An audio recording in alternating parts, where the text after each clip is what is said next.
Hello everyone, so in this video we will talk about Gyroflow and how you could edit your unstabilized video as long as you have the gyro data available on that video or MP4 file.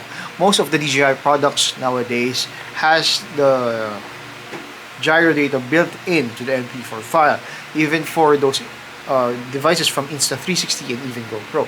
But check your manufacturer on how you could enable the gyro data for your device.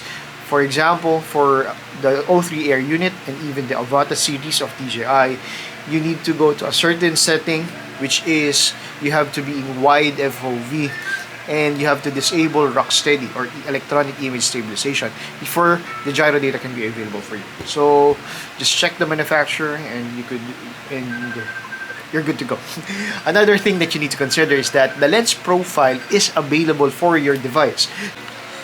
So for the O3 Air unit, it's actually available directly from Gyroflow. Just update to the latest firmware, which is version 1.5.4, and you don't have any problem with the lens profile. It's already available in the app.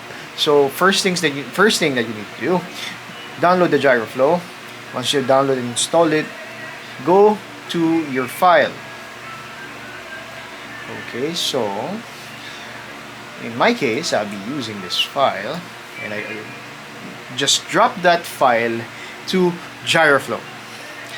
Then Gyroflow will automatically check the lens profile for you since we're using DJI.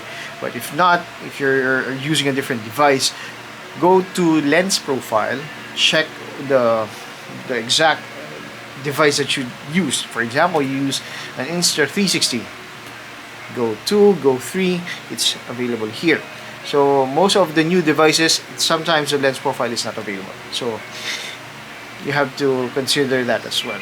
Okay, so for us, for example, we use Avata 2. I think it's not here yet. Yeah, it's not yet here. I think DJI made it a separate name. But for example, we have the walk snail, and all of the walk snail is here. So the lens profile is available for you to check. Okay, so let's get that out of the way. So we already have the lens profile.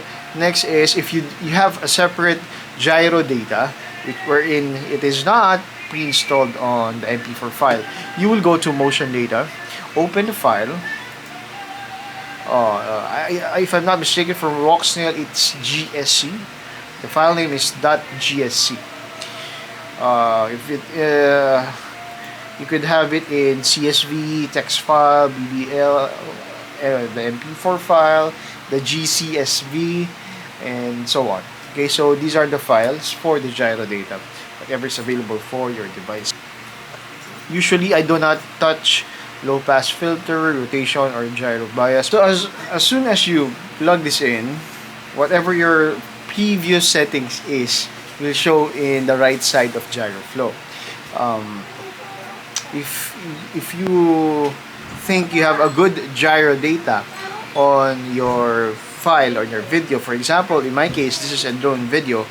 If I calibrated my gyro and really the camera, the flight control, whatever is the gyro data is coming from is well isolated, I do not have to touch anything. Just plug the video here, export it, it will be stabilized very, very well by Gyroflow. That's how good Gyroflow is.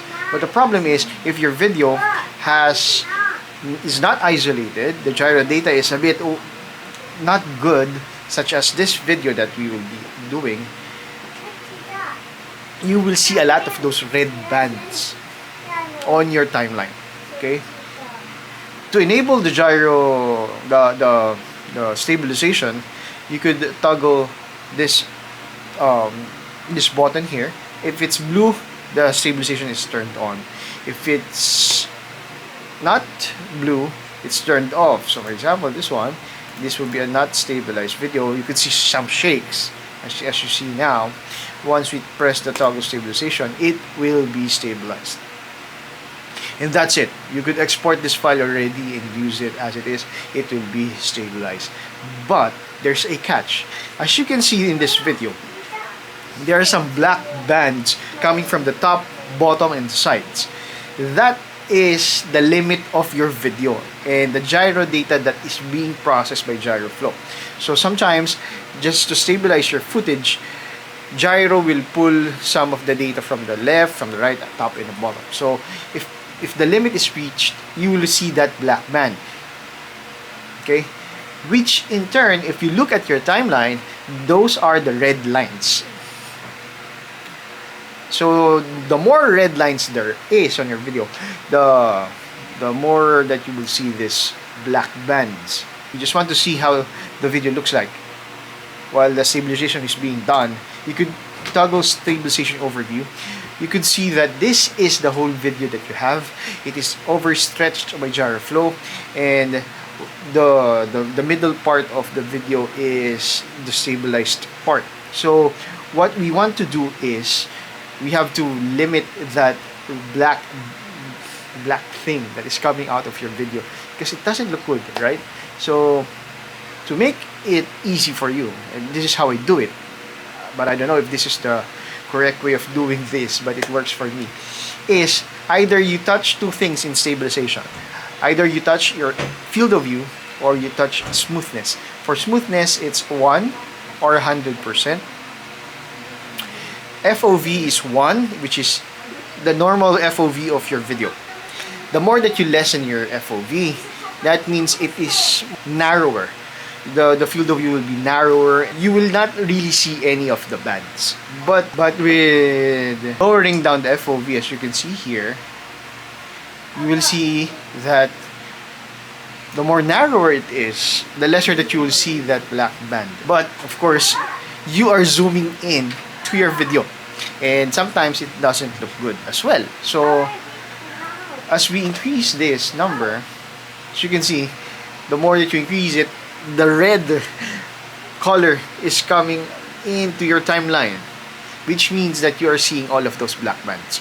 Okay, so we want to lessen that red portion on the timeline. So let's go back to 1. As you can see, it's going down. Now for smoothness, it has the same effect. For smoothness, for example, in my case, I usually put it at 0.1 or 2.2, because we are trying to show people the panning of the drone while we do the shot. But if you are trying to do a cinematic video, sometimes you have to really go way beyond. For example, you really need to use 100% smoothness. But in my case, in our case, for FPV drone, I usually just put it at 0.1 to 0.2. And I try to work on that. If the banding is, you still have some room to add more smoothness, and the banding is not, as you can see here, the red portion is being seen by 0.1. So let's go with 0.1. For example, with 0.1, I cannot see most of the red bands on the timeline, and then it's good to go. But if I go with, for example, 0.2, and I still cannot see those red bands, then I choose 0.2, and so on. Okay, so you will try to check whichever of this will be the best mix and match for your video, because sometimes really it will depend on the gyro data that is available for your video. So for example, in this one, I'll probably put the FOV to roughly 0.8 or 0.75. Let's work with 0.75. As you can see, my gyro data at 0.1 and FOV at 0.75, there is no black thing on my video, so it's safe. Now with this, I could increase it more. So we could increase it more. So for example, we move it to 0.8. Still we have some room to work on. So let's go with 0.9. And the top part is a bit really a bit on the, so if we go with 0.1, really, we still can go with 1 because we have a very, very low smoothness. Okay, so let's go with 0.75 again. With 0.75, then we increase our smoothness. Probably let's go with 0.5. 0.5. Okay, so you can see the band showing, and in our timeline there are no red things. So more or less we are safe with this value. Okay, so from there, it's either you choose 0.75 as FOV and smoothness around 0.5. As long as you are not seeing any red, black bands on your top part and sides, you are good to go on your video. Sometimes if you really want to do, you could also lock horizon if you just really want to see your video in a very linear way. You could go with lock horizon, but we are FPV drones. With FPV drones, I don't usually like lock horizon. Okay. What else? You could change your expert settings. You could choose H.264. What I choose is H.264. It is much easier to deal with when I'm editing in Premiere Pro. So from here, I set my settings to 0.8 for the field of view and smoothness at 0.49, because if you go with zero point 0.5, you will see some of the red bands. For example, here, see, the black band is showing on the right. So you could actually lower this, the value, to a lower portion wherein you will not see any red thing on the timeline. For example, 0.482 is now safe. Okay, no banding. Oops, it's still showing. So let's lower it down a bit. Let's go with 0.45. Okay, I think this is a safe value for a zero point 0.8 field of view. Okay, so from here we will now export our file. Sometimes I do not touch most of the settings here. Just this, then I press export,